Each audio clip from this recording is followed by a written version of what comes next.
Okay, I think we'll get started. I even got the job of saying good afternoon to everyone, so I'm a jack of all trades here this afternoon. Before we get started, let's bow our head for just a word of prayer. Our Father in heaven, we come to you as a circle of friends group, a group of Christian believers who wants to get together, who wants to enjoy their company, who wants to, in this case today, who wants to learn a little bit more about the history of the church. And Father, as we think of all that has gone on here in the last 145 years, we believe that we can learn from that. We believe that we can appreciate what all has been done before us. We ask your blessing upon all of us here this morning, this afternoon. In Jesus' name we pray. Amen. The church here at New Providence had several names back over the years. It began as Greenbrier. After a few years, it became Fairview. Then it became, just a bit of history, there was another Fairview church within the East Pennsylvania Conference of Churches of God, up in the mountains somewhere. And they didn't want to have two Fairviews in the same conference, get things tangled up, so they asked if we would change our name to New Providence, which they did. Then we recently changed our name a bit to Providence Church. So there is some history even in the names of our churches today. Fred and I are going to give you some details, some, I hope, interesting things, some rather humorous things on occasion. Fred was involved with the nuts and bolts of all of this. It's because of him that you're going to see I had a hand in it, but it's because of Fred and what he did mechanically that we have what the history wall and what we'll see here today. In late 2018, Fred Whitmer and I, along with Ron and Betty Bowman, were invited to a meeting arranged by the church office to find and review any and all items of historic interest that could be displayed in the church. The four of us were given the job of doing this. Fred asked to be relieved of that effort until we could find the things and eventually decide on ways to display them. In 2019, the three of us began the collecting and sorting of historical items. Betty Bowman produced a list, and it was pitifully small. 20 physical items, plus a lot of pictures and paper documents. We showed these to the committee at large, and at a later meeting, we suggested that a historical timeline might be a way of utilizing the historical items that we had. We decided to produce a life-size 48-inch wall display to demonstrate the idea. Fred now got involved, and he ultimately produced that sample, and we showed it to the full committee. Our calculations showed that we would need 48 feet to adequately show 145 years of church history. After approval, we ran into a very serious situation as to where to display 31 feet of historical timeline. No agreement could be found in the committee of the large. Then COVID hit. This was early 2020, and suddenly all meetings and efforts ceased.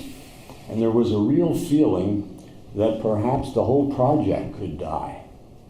One Sunday morning in early 2022, Church Council President Brian Herr and Elder Jeff Swope came to me asking if we could if we would want to use the area between the church and the new Family Life Center.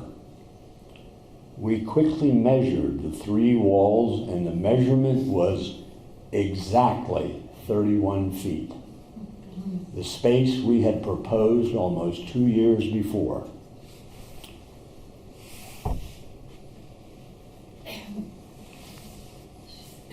Incidentally, that picture is a picture of Ron and Betty holding the old church sign up.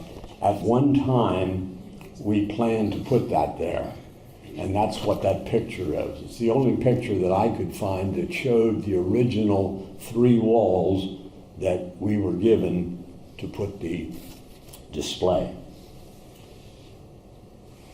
One Sunday, I'm sorry, I read that. We showed our original sample panel to the council.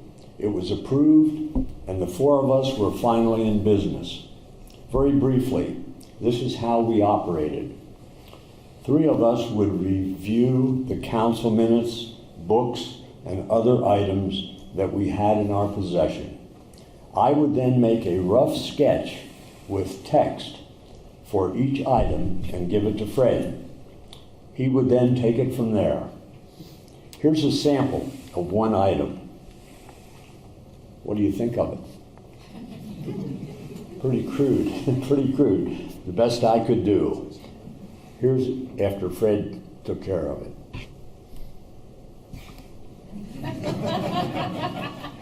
Quite a difference. Wow, Fred.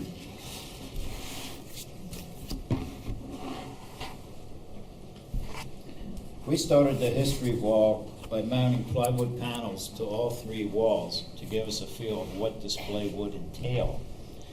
After receiving some of the rough copies and pictures from Don, which you just saw, I started a preliminary layout on my computer drawing program to see just how the info panels could be arranged. Here's a sample of one. Well, this is another view of that. This is actually the first panel that says in the beginning that you would see. This was just somewhat of the beginning of it. Can you hear that? This was just the beginning of it. Things were rearranged and as we went along as things were being developed. Here's a copy of one of the completed panels after the photo was cropped and the copy type set. The majority of the panels were completed by Ed Kaler, a graphic designer and instructor at Millersville University. These pictures show us mounting the painted plywood panels. Notice the painted ribbon. Notice the painted ribbon swash running through the entire display.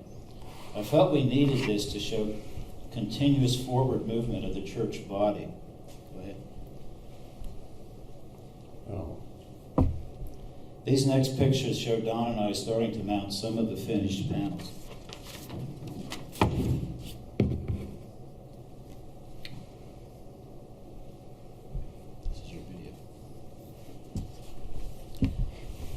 This is a video of the history wall completed that Don made, but I'm going to talk through this a little bit.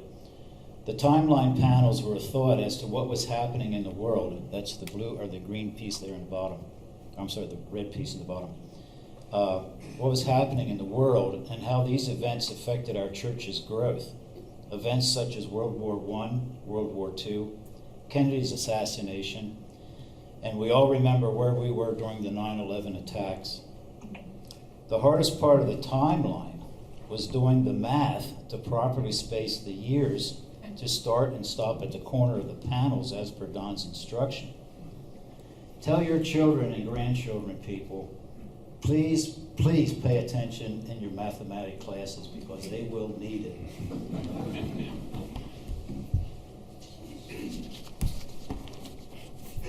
This is a picture of the founder of the Greenbrier Bethel, John H. Wiggins.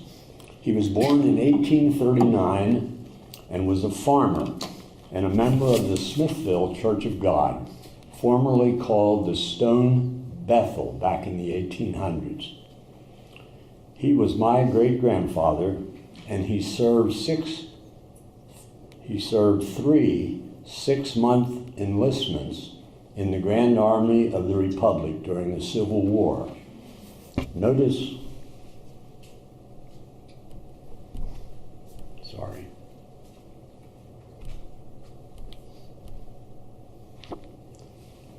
Notice the Civil War stone on the left,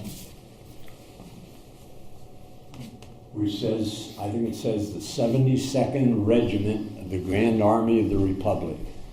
A flag gets put on there every year.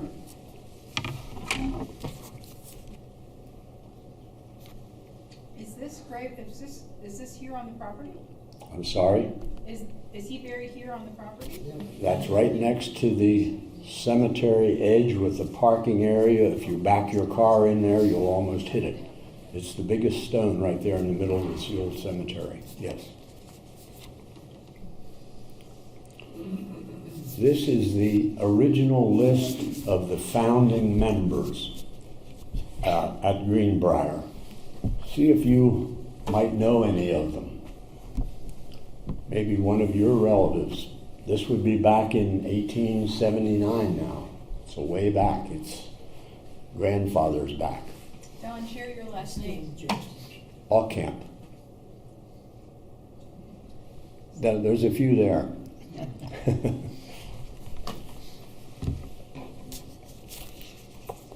Okay, Fred. Next slide. Got this.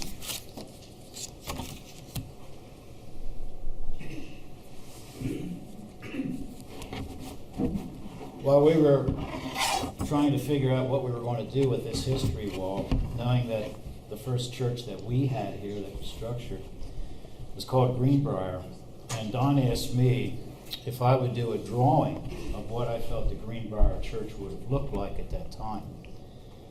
This is a watercolor I rendered of what I thought the Greenbrier church might have looked like back in the 1870s.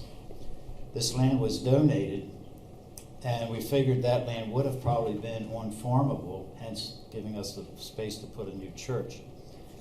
The use of local timber, cut and ripped for the structure, and they also used possibly local labor to construct this church.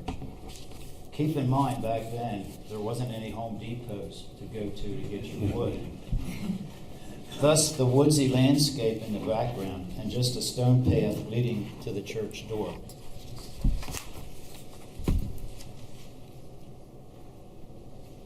Oops.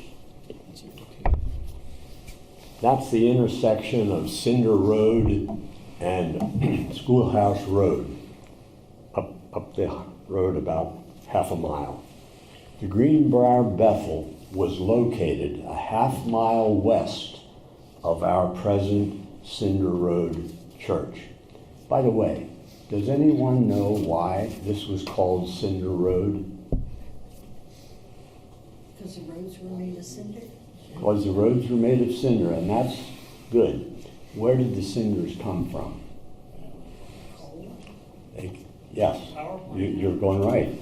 Yeah, yeah, Holtwood, you're right. I learned that in some of this useless history that I was involved with. Okay. Is there Go ahead. Are there any remnants of where the No. church used to be? No, No more? none at all. Okay. Nothing. Does the church still own that property? No.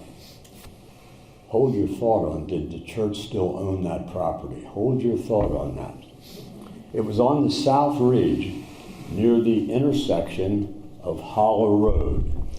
This is a little video I took of me walking down Schoolhouse Road toward Hollow Road. That's the intersection of Hollow Road. Right there. That's Hollow Road. This is Schoolhouse going down. The left ridge, the south ridge, would be over in that direction.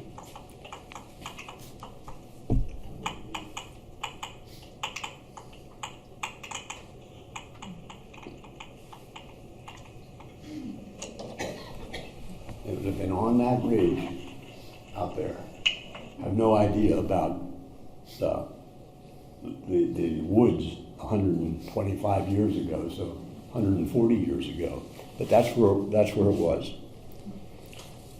This is a map. 1897. This is the Cinder Road coming out of New Providence. This is our present church.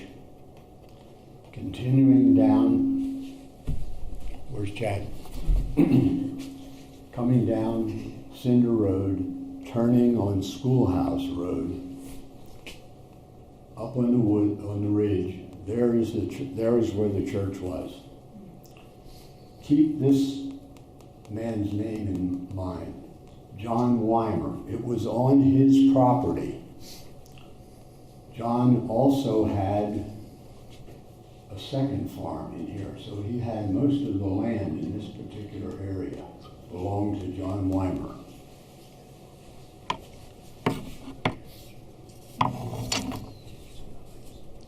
Well, here's the first of a couple stories that I'd like you to listen to. Meet John Weimer, known as Pop Weimer in the early council records. He was one of the founding members and a deacon in the young church. He seems to be a central figure in the story of the founding of Greenbrier Bethel. He had 2 farms as shown on the 1899 map. Oops. There is no deed to the Bethel. There is no record of any land purchase of that Bethel. But there was, I discovered I discovered 2 mentions of rent mentioned briefly in the early council minutes, which leads me to consider the possibility that Weimer built the building and rented it to the young congregation. Further, in 1896, records show that the officers of Greenbrier wanted to purchase a bit of land next to their Bethel. Understand that. They did not own the land that the Bethel was on, but they wanted to purchase a bit of land. Pop Weimer refused to sell on 2 different occasions. On the 3rd try, he apparently gave them an exorbitant offer, which they rejected. June 1897, council minutes show that the council immediately arranged to purchase 1 3/4 acres of land on Cinder Road, the present site of our Providence Church today. So they left this area and they immediately bought a piece of land. Notice there's no railroad here yet. We'll talk about that a bit later. But the railroad didn't exist until 1906. This was 1899. A little more on this. The price of the land was $137 and all the wheat thereon. I further believe that their attempt to purchase land from Pop Weimer was not for any building purpose, but for a cemetery. One of the church's first efforts with the newly purchased ground was the laying out of a cemetery. Listen to the actual motion from the council books. One motion by Brother Stauffer that Brother Wiggins look after a graveyard and that the yard be laid out in lots, the site to be 16 feet by 24 feet. Each lot was 16 feet by 24 feet. The chair then appointed 5 men to lay out and execute the place, and that the burying ground be free, no charge for the lots. One further note, all of this information was gleaned from the council books, but there was never any mention of a church building being built. They only mentioned that there was a debt of $200 on the building. Isn't that strange? I found that very unusual. There is no record of that building.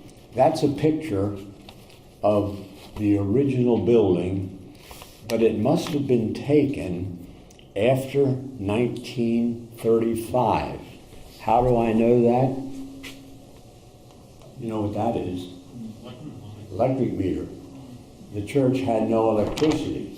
You would read about that on the wall. There was a note on the wall about electricity. So this was taken about that time, but it was the original. One more. That's the front view. And do you remember that Ron and Betty was hanging on the brick wall? That's the old sign. We still have it, and we haven't mounted it yet. We'll get around to it some of these days.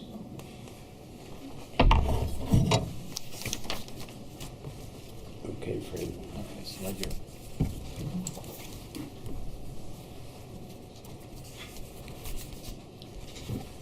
This is an old photograph of the construction workers taking a break and posing while they dig the cut on the low-grade railroad. Somewhere close to our present location, although the construction had nothing to do with church history, just the memories of freight train running by the church remains. I'm going to go off the rails here a minute.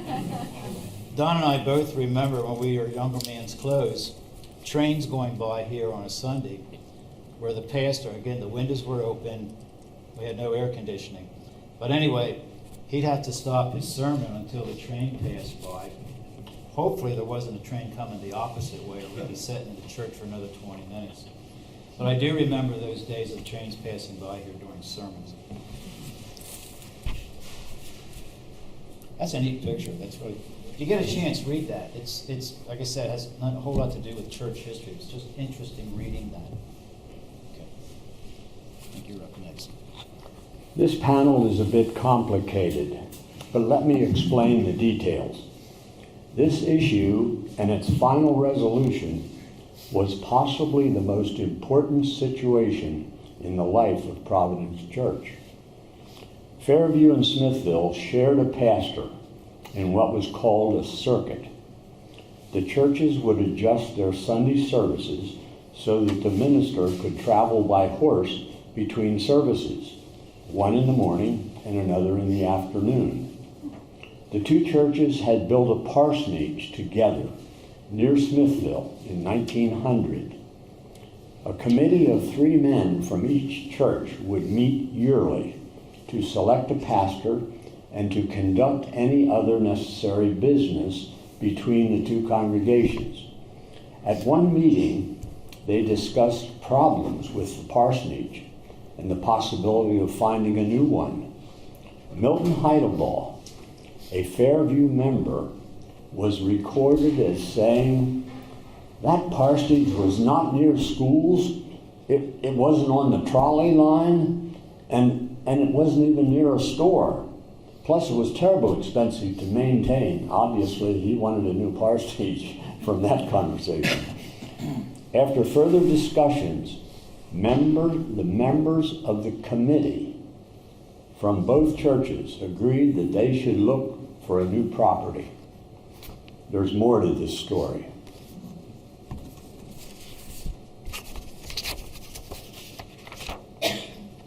In July 6, 1925, a joint meeting of the two congregations was held.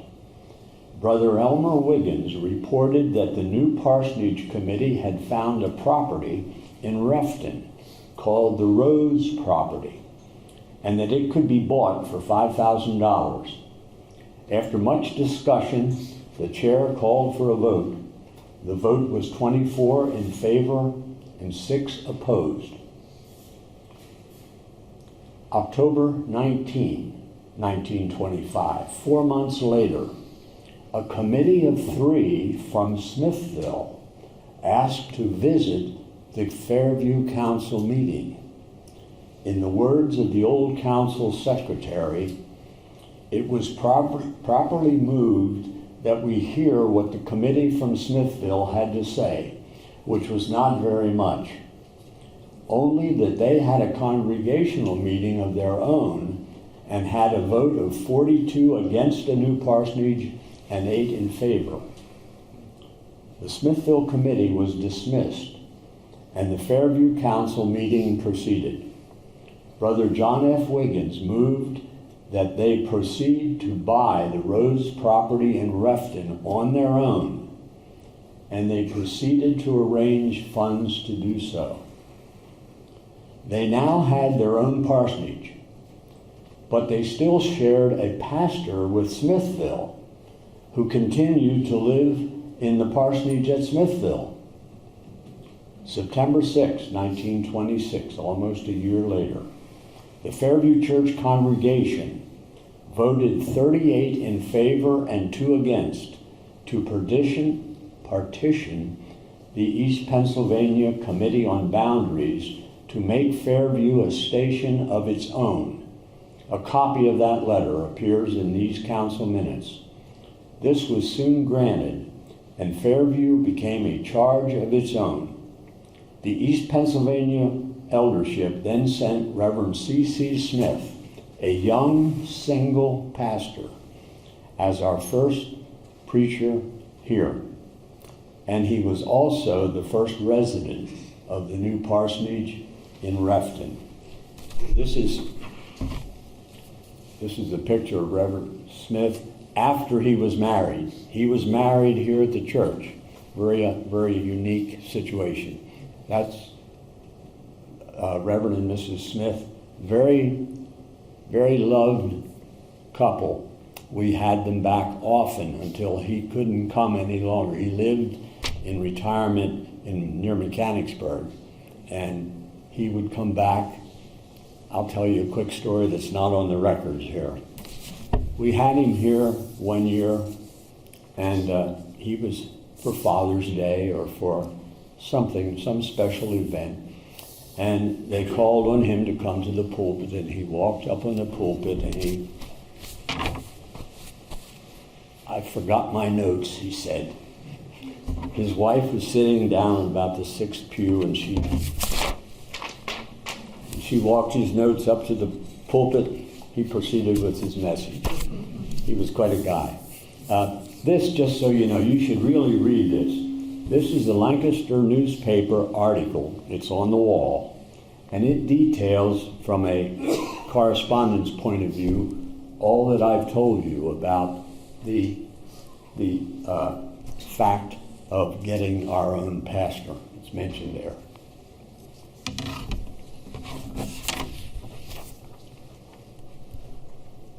Oops. Right.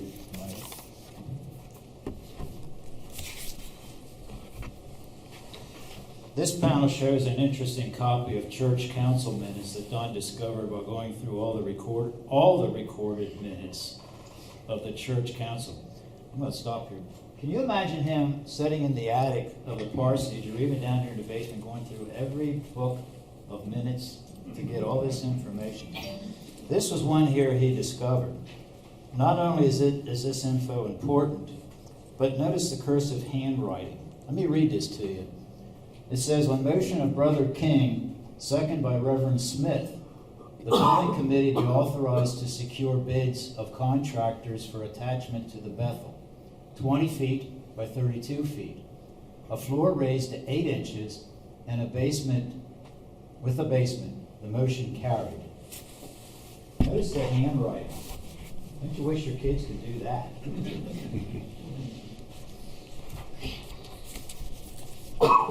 That's the building. That's right. Okay, the additions here. Let me back up here. Okay, this shows the first addition to the that was added on to the church. Try to point this out here.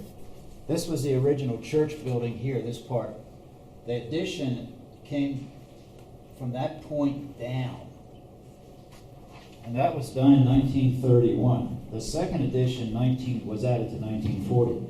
That's this addition from here out and came back this way. Actually, it's hard to see here with the shadow, but this, actually then the church became a square building rather than that L shape that Debbie Bottom used to see.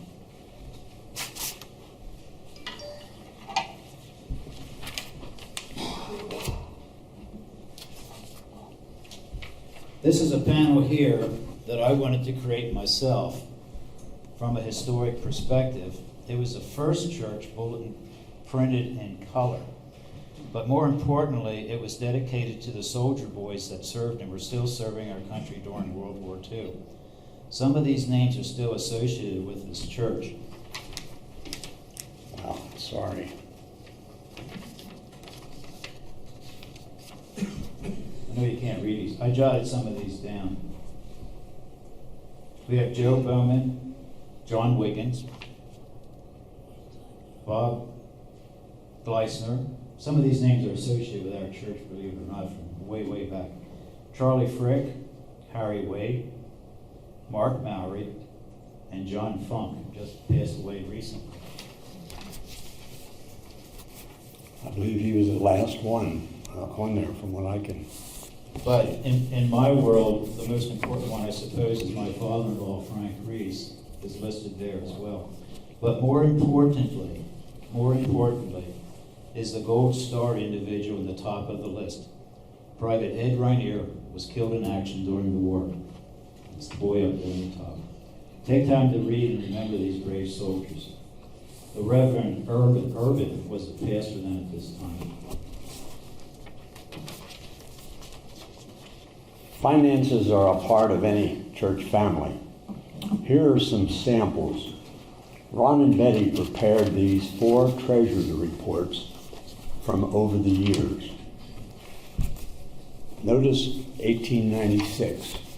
The balance on May 31st was $9.24. After paying the bills and taking in the offerings, by the way, the offering for the month was $5.23.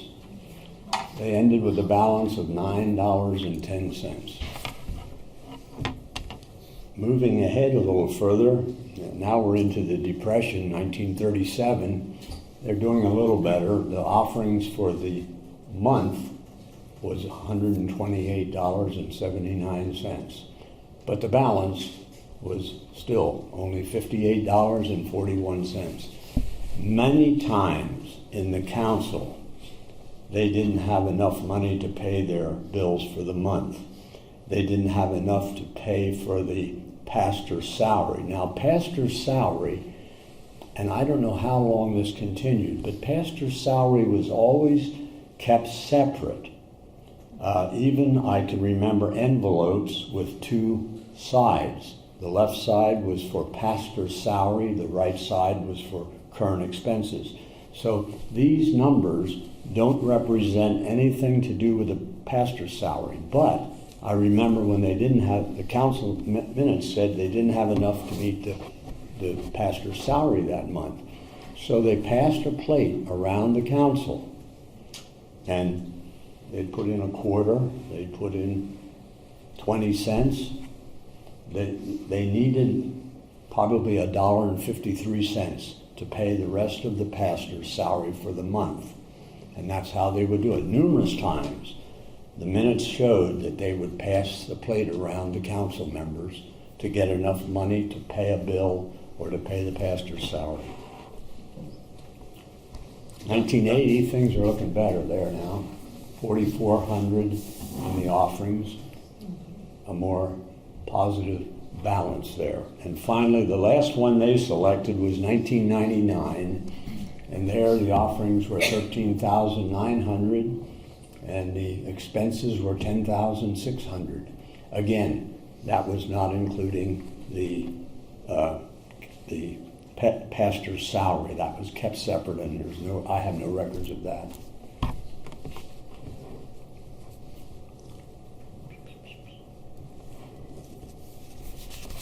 Here's another story, a brief one. There are several old ore mines in the vicinity of our present church. Did you know that? There are, I believe there's 3. and they are all filled with water by the 1920s. Fairview Church used the nearest one for baptism services when needed. The congregation would walk along Fairview Road to the ore mine after the Sunday service for the baptismal service. Ron Bowman and I visited Helen Gleisner Brown several years ago. She had lived on her dad's farm next to the ore mine in her earlier life, and she vividly remembered being baptized there in the 1920s. She made a rather humorous comment that the girls would always return to their farmhouse to change clothes, and the boys would simply just go back in the woods. Reverend Delbert Urban became our pastor in 1943. He came from an urban area near Harrisburg. I remember that he always wore a cutaway black morning suit in the pulpit. Quite something to see for a young country boy. In any event, he wasn't about to baptize in that ore mine. He arranged with the pastor at the Lancaster Church to hold a baptismal service there when needed, until our church had their own indoor pool from the renovation in 1950.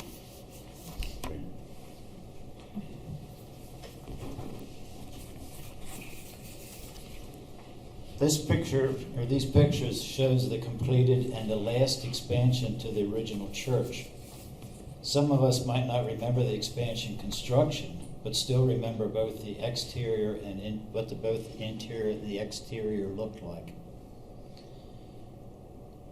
Don had said previously that when they added on to the church, they raised the floor 8 inches. I'm not quite sure why they did that, but when they did this addition, they actually dug out a basement, creating classrooms and interior bathrooms with chrome shifters. This created in the basement then a larger area for the electrical and the heating systems. A baptismal pool was also beneath the floor where the pulpit stood. That's where I was baptized, in that pool, not in the ore mines. The sanctuary now had a sloped floor. A little bit of humor here. Back then, the ladies would, including my mom, would set up in these pews here. The men would sit back here for their Sunday school classes. After the Sunday school classes, I'd go and sit with my dad. We'd be back, maybe 5 pews from the rear. Back then, they had people who walked around, or some of the ushers would come through there with a offering plate, and they'd pass it through to get some money. Some of the dads would give their little boys maybe a nickel or a quarter to put in the offering plate. Oftentimes, those coins were dropped on the floor, and they would roll all the way to the front of the church, to the altar rail, if they didn't hit any of the ladies' feet. Some of them made it, and us boys would go, yes. When this was all completed, including those additions which we discussed earlier, this would accommodate approximately 300 feet. There's some things on here, maybe you can't read them. Okay, there was a Wurtzler 2 manual organ. I don't remember that, but that's okay. That was added. I don't have that in my notes, but that was included in this edition. Is that Show them the speaker above that. Don't remember that. Is that this building? Is that this building? No, No, not that. this is the old little white church, as they called it. Oh, okay. Let me have that pointer. We're going to go to another picture. Is that the wood burning? It's just up. Mhm. Here's the pulpit, of course. This was a choir loft right here. I'm just pointing that out because there's something in the next couple of pictures which has a little humor to it, which we'll point out. That's still you.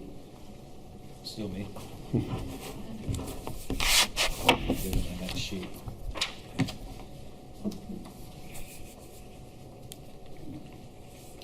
Stained glass replaced the original Gothic type windows in 1957.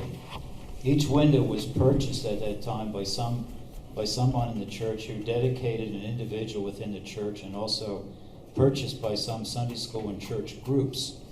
The names are still displayed on the bottom of each of the stained glass windows to this day. These same, I'm going to jump forward here a little bit. These same stained glass windows are still being used in our present church. They've been revamped with a square top to best fit with the design of the new church. These two glasses are currently used in the vestibule. However, the best one, I think, is now covered with a fireplace and mantel covering left over from our Christmas display.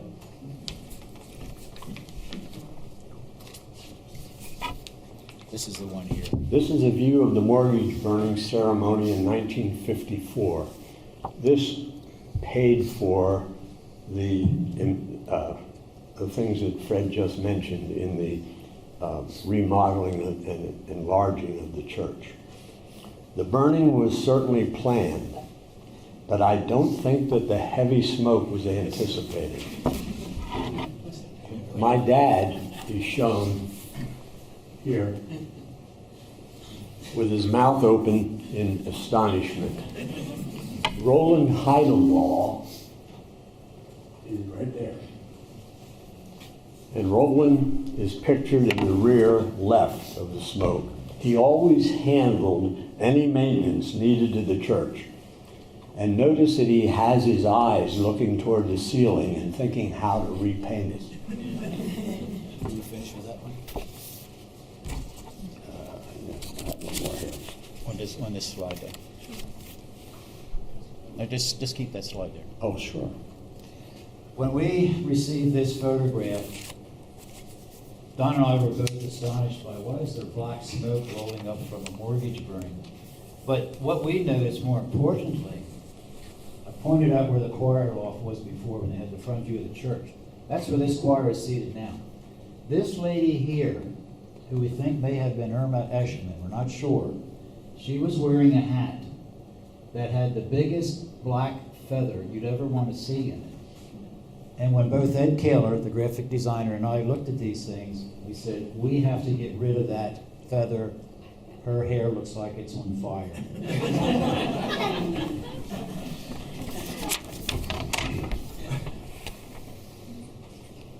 Here's another quick story. In 1963, our little white church, as some of the older folks called it, had been added to twice and later completely remodeled and expanded. All this with a building that was now 66 years old. The council recognized the need to update and expand the facilities, a very difficult undertaking in such a building as they now had.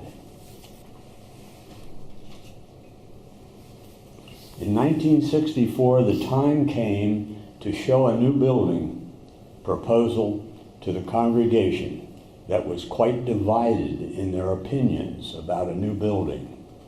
Some people cried, they want to tear down our little white church. On a Sunday morning, at the start of the worship service, Richard Lefevre, who would present the financial picture, Don Aukamp, who would explain a large floor plan of the proposed building, and Reverend Ralph Warner, the pastor of the church.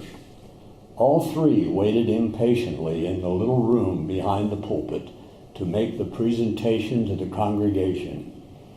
We waited silently for several minutes while the organ played, when Reverend Warner said suddenly, "Men, let's pray." We stood in a tight little circle with our arms on each other's shoulders while he prayed.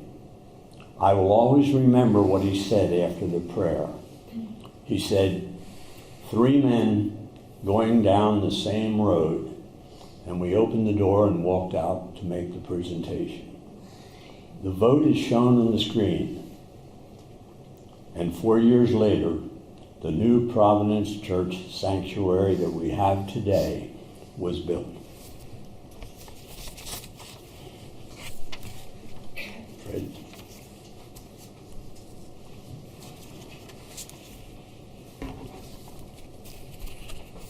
We found the original blueprints of this new church building, and upon Chad Young's idea of using this as a background wallpaper in a reduced format for the new church display, we thought that was an excellent idea. That's what we did. The first picture, lower right, shows the church congregation all having a miniature shovel, joining in on the groundbreaking ceremony. There are two of the original shovels used hanging to the right of this picture. The top right picture shows the finished interior of the church during the Christmas holiday. The banner hanging behind the choir, which I hand painted, reads, "And on earth, peace with the dove." This was during Operation Desert Storm, the U.S.'s participation in the Kuwait War. Pastor Randy Jenkins, pastoring at that time, suggested that this banner remained hanging there until the invasion was completed. And it did. By the way, my dad's name's up here. He was on the building committee for this church. when they did it. Yes, he was. The lower picture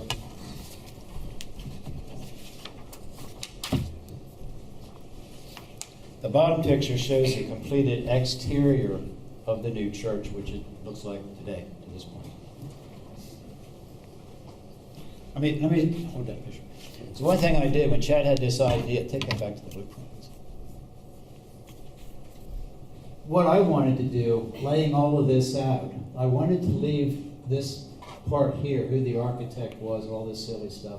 This is a schedule of paint finishes and floor finishes and whatnot. I couldn't hide the bathrooms. But up here would have been the pulpit, the choir loft, all that. So it was arranged purposely so you could see some of the important things of this church when it was built. What was the date on the building? I didn't hear. The date? What was the date? 69, I think it was. Yeah, 68. 68, 69. Yeah, it was 69 until it was dedicated. 58. For the dedications. This one says 68. This one says 69. That's groundbreaking. Yeah.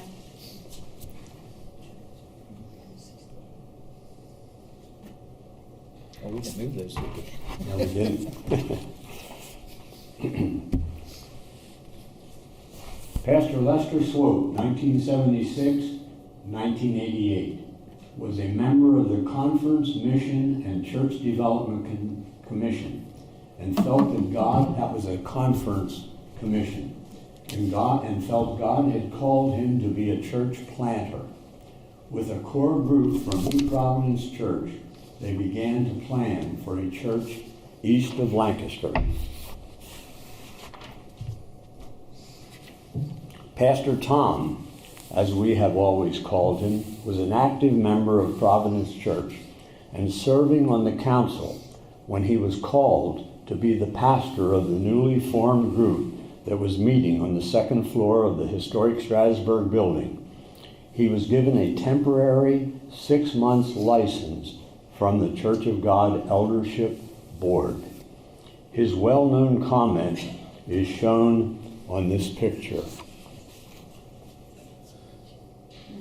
They hired me for 6 months and I stayed for 35 years. I always remember him saying that.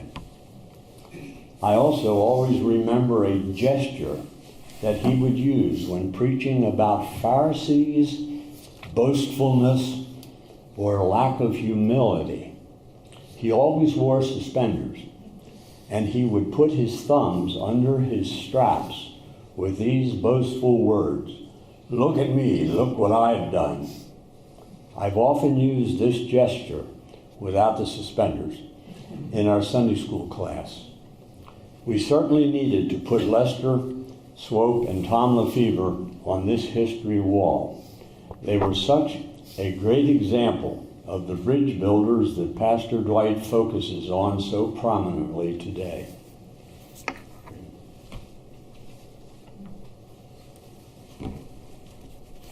In 1991, after much consideration, an expansion of the new church was approved and completed. This expansion created a much larger foyer, more classrooms, larger administrative offices, and a covered entry. This picture shows the building committee and a front view of the completed building at that time in 1991. Before you go on, I want to point out Pastor Tom is Dwight DeFever's father, for those of you that didn't know. Good point. Good point.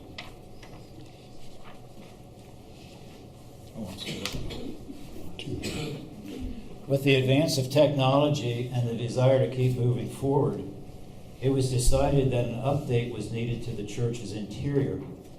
The front of the church was completely remodeled, repainted in refreshing new colors. A mobilized projection screen was placed behind the cross member. Go to that one. We're going to come back to this in a minute. The front of the church was remodeled, repainted in refreshing new colors. A mobilized projector screen was placed behind the cross member of the framing surrounding the cross. Let me go back to the other one. A projector and new spotlighting was installed on the ceiling rafters, as you can see. Total cost, $47,000.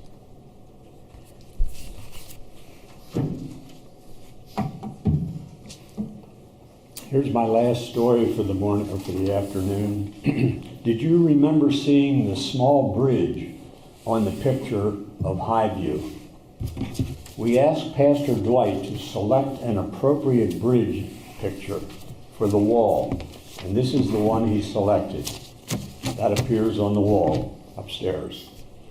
Fred conceived the idea of putting a small bridge symbol on the Highview project and on the various other bridge ministries that we now have.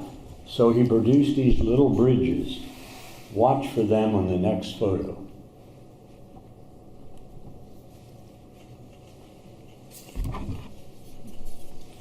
Celebrate Recovery. Awana clubs.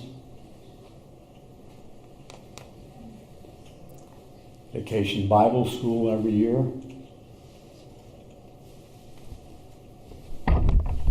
Circle of Friends. Bible Adventure. And the student ministry.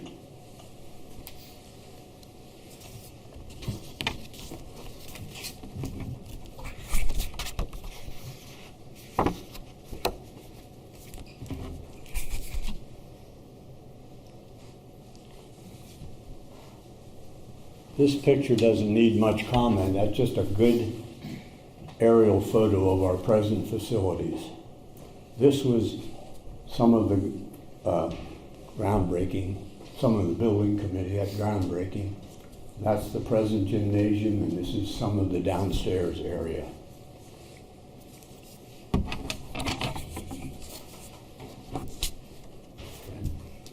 What's the next slide? Oh, that's... I didn't write anything about this, I just wing it.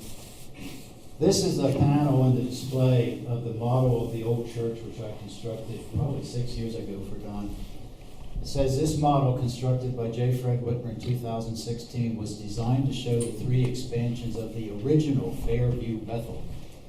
These model pictures are displayed here.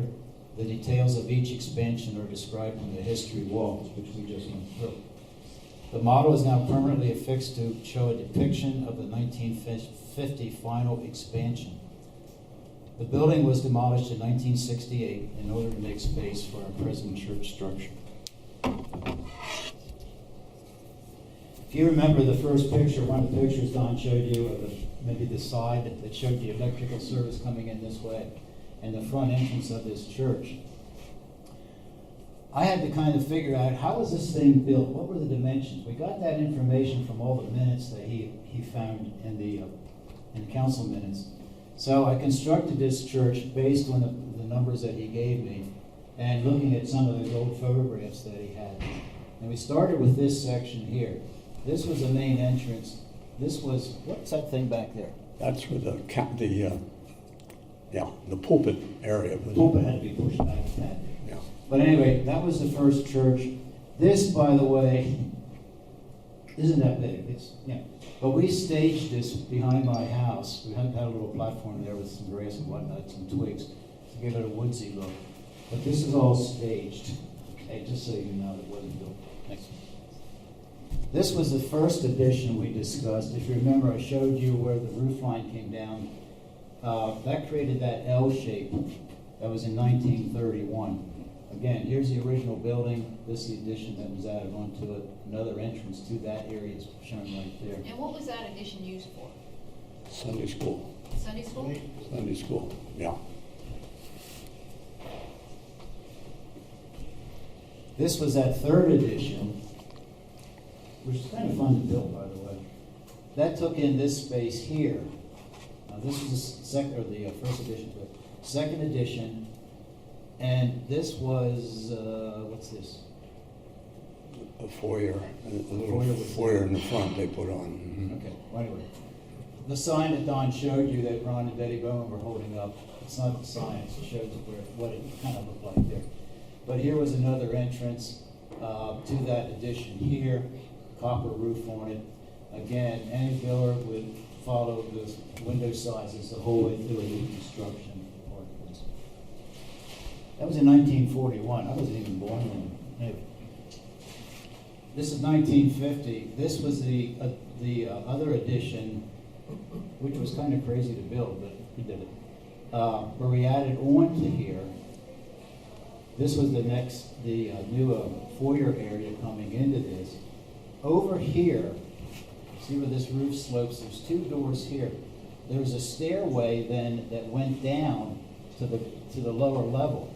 Keep in mind, the lower level now is a basement, heating, plumbing, bathrooms, bedroom shifters. I told Don, I remember as we were teenagers in the summer, our Sunday school class would sit out here on these steps, and Don would teach us out here in the exterior. I wasn't 750. I probably was about maybe 10 years old at that point in time. But this is the finished model as you see it up there now. Totally completed. It's all glued back together again. So we did this in pieces, put it together. We did a motion picture of this whole thing. I'm not sure where it ever got to, but that's where we are now.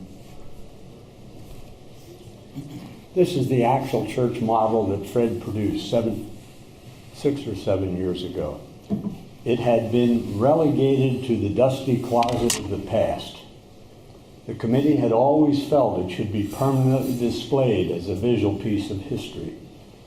Betty and Ron Bowman retrieved it and refurbished it for display near our wall. This is the completely assembled final 1950 version, as Fred just explained. We then had a low oak table made and a plexiglass museum cover produced so that future generations could see the little white church of our ancestors. That's the end. Oh.